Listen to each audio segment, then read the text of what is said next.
दिया गो गोपाल बाबाजी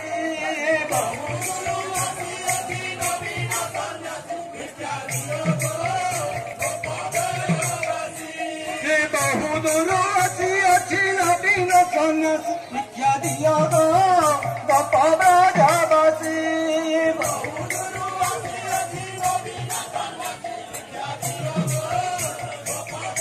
भिक्षा दिया गो गोपाल बाबाजी भिक्षा दिया गो भिक्षा दिया गो गोपाल बाबाजी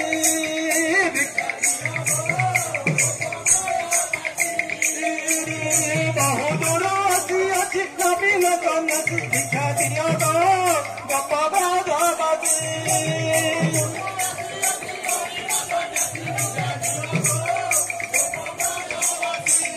बहुदूर अच्छी अच्छी नवीन सन्यास शिक्षा दिया गो गोपाल बाबाजी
वृंदावन बिहारी